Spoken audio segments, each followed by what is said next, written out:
but fresh violence raged in Kashmir, with 7 people killed in the Indian-administered part of the tinder-box territory, suggesting that the crisis may not be over yet. Wing Commander Abhinandan Varthaman, shot down on Wednesday over Kashmir, divided between the nuclear-armed rivals since 1947, crossed into India at the famed Wagah crossing point, sporting a black eye from his ordeal.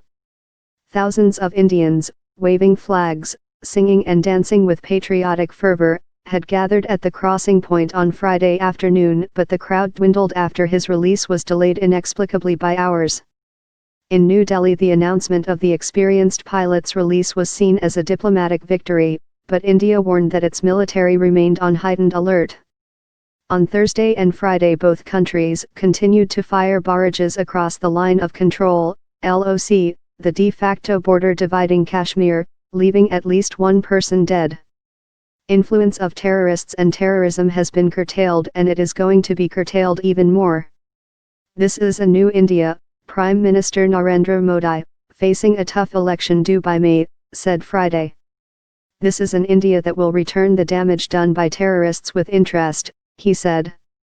India's junior foreign minister and former army chief, Vijay Kumar Singh, tweeted that the welcome release of the pilot was the first of many steps that Pakistan must take to reinforce their commitment to peace.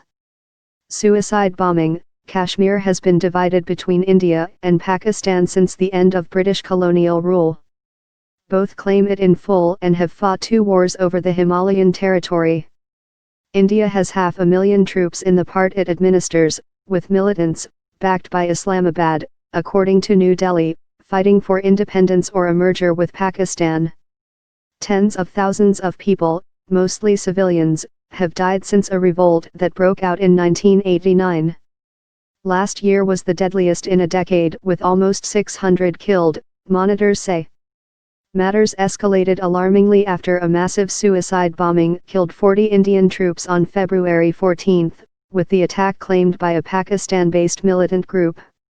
12 days later, Indian warplanes launched a strike inside undisputed Pakistani territory, claiming to have hit a militant camp. An infuriated Islamabad denied casualties or damage, but a day later launched its own incursion across the LOC. Prime Minister Imran Khan unexpectedly announced Thursday that he would be released in the first sign of a potential thaw. Khan alluded to the catastrophic consequences of nuclear war and called for talks, even as he warned India should not take the announcement as a sign of weakness.